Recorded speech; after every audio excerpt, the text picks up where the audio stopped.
Don't leave me hanging. It's go time. Hey everybody, it's Josh Sud, aka AskJoshy on YouTube, and here we have Game 3 in a best of 5 between CatZ of Root Gaming, the red Zerg over here on the right side of Scrap Station, and Capoch, the green Protoss up here at the top. And Capoch has taken the first two games 2-0 over CatZ, so CatZ in some hot water here. If he's going to be able to continue this show match series, he's going to need to pull out a win here, otherwise Capoch will take the series 3-0. So it'll be interesting to see what CatZ comes up with to take on the very aggressive nature of Capoch in this Game 3. And Scrap Station, of course, is a little bit harder to be super aggressive on, as there is just a really, really long run time. If he's going to send a bunch of zealots early on, it's going to take them absolutely forever to get to this main base. So CatZ will have plenty of time to get Zerglings, Queens, Spine Crawlers, whatever he deems necessary. All he really has to do is make sure that no sneaky pylons end up in his base.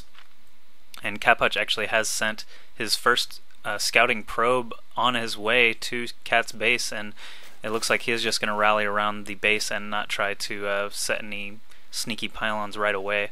He is going to build his gateway and first pylon over in front of his ramp instead of, or actually at the top of his ramp, instead of like down here or even down here for that shorter rush distance. But CatZ already sent his drone over here. Looks like he wants to try and get a hatchery up before a spawning pool. This is a bit of a change from the first two games, and CatZ again having to deal with that aggression from Capoch. I'm surprised that he is going to try and go for this hatchery first, but he does. After being stalled out here, he did choose to build a spawning pool, as we can see on the production tab. I just want to see what happens here with this hatchery. CatZ does not have quite enough minerals just yet to drop a hatchery, so basically Capoch running around his probe for no reason at the moment. Capoch is going to drop a pylon and probably get his probe the heck out of there, as that pylon will serve as a good block against that hatchery. And the spawning pool about 80% done here. CatZ getting that extractor up to get some gas right away, so either going to see speedlings as per usual, or maybe he'll try to switch it up. I'm not sure yet. Cybernetics core coming down for Capoch. This is the first game where he's dropped a Cybernetics core instead of that second gateway, and CatZ is going to see everything with his multiple overlords, so good job by CatZ to stay on top of everything here. And even though this pylon is up, CatZ is going to have to work out some kind of one-base play for a little while.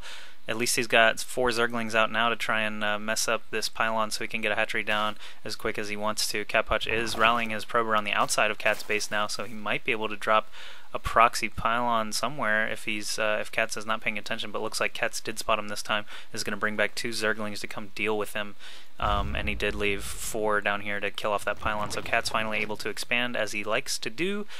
And you saw the little chunks of the pylon disappearing. That was kind of interesting.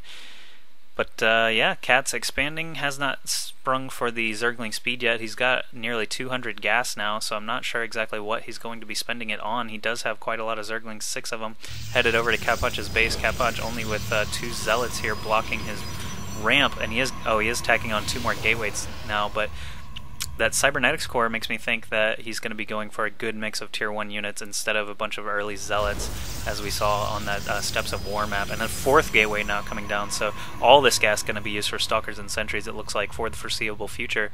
No gas left over for robotics facilities or stargates, so these zealots could actually hold position here and kill off these Zerglings one by one. I'm actually a little scared for Capoch running these in and out like that at any moment. He doesn't know that CatZ was slow on his Zergling speed. They could have upgraded while they were fighting and just slipped right in, so always be aware of that as a Protoss or Terran player, that speedlings can really mess you up in a hurry.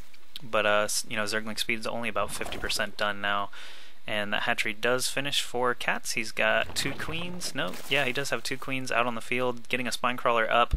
He is aware of Capoch's aggressive play in the past, so he wants to make sure. Yeah, it looks like CatZ has seen at least 3 gates. I probably saw this 4th one here, so he knows what's coming. He just has to choose how to deal with it. And Zergling speed still not done.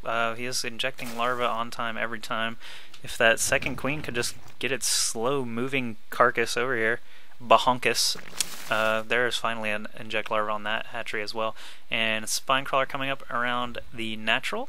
It looks like Capoch is going to bring a probe around to drop a pylon over here as he sends his first 5 tier 1 units over here to mess with CatZ. So CatZ basically knew this was coming. He chose to prepare for it with a couple of Spinecrawlers, a couple of Queens, and not too many Zerglings. He's got 8 Speedlings, and nothing else really on the field. Still no Roach Warren. I mean, I think last game, if he had built a Roach Warren in the appropriate time, he may have been able to hold off even the Proxy Pylon units on Lost Temple, but CatZ apparently just not a big fan of roaches.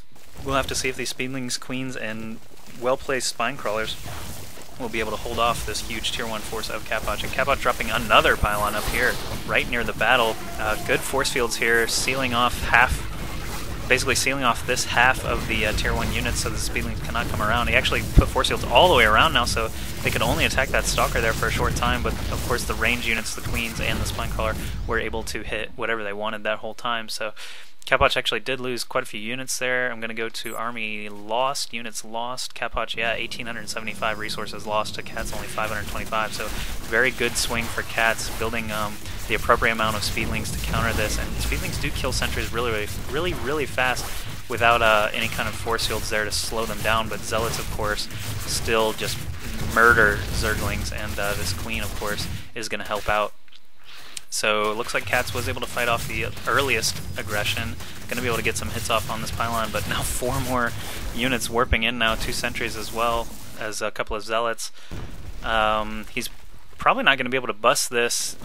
It's very good, Spinecrawler, Zergling, and Queen placement right now overall. So basically, actually I'm going to switch back to production just so I don't miss anything. And the lair does now finish for CatZ during that whole time of aggression there. CatZ has a ton of money too, and he is about to drop. Here's a Hydralisk Den going down right now, so CatZ has just a ton of gas that he can spend on Hydralisk as soon as that thing finishes, which is very good.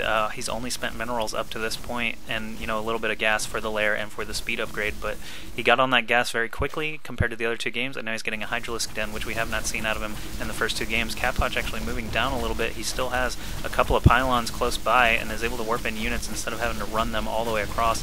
He's going to break down this destructible debris here, and we'll see how that comes into play in the future. It looks like CatZ's pretty aware of what's going on. He did actually move Spinecrawlers back to the hatch. Transfusion there on the Spinecrawler too, and like I said earlier, that Guardian Shield does reduce the damage from both these Queens and these Spinecrawlers because they do count as ranged attacks. So these Speedlings are dying against the might of the Zealots. There's actually a few left here. Oh, and a new batch arrives just in time to kill off this Sentry and Stalker Zealot army. And Zealots, too little too late, I think. CatZ actually coming in. Oh, and he has a first Hydralisk on the field now as well. So Capoch knows that Hydras are in the mix now. If he can't get some momentum swinging his way, he may want to just hold off on this attack, sit back and tech for a little bit. He has not had a Nexus at his natural the entire game like CatZ has, so he is way behind economically, and if he can't get something going here soon, CatZ is probably going to be able to overtake him. Hydra's just really good against these tier 1 units of the Protoss army, even without upgraded range. They really kill off sentries and zealots very quickly, and Capoch not going to be able to afford pure stalkers there to fight them off. So Hydralisk's doing very good damage against these tier 1 units. Oh, and Capoch actually calls GG. He knows that he's way behind and does not even want to bother playing it out. So good game to CatZ, finally taking a game in this series. CatZ with 1 win, Capoch with 2. So now let's move on to game 4.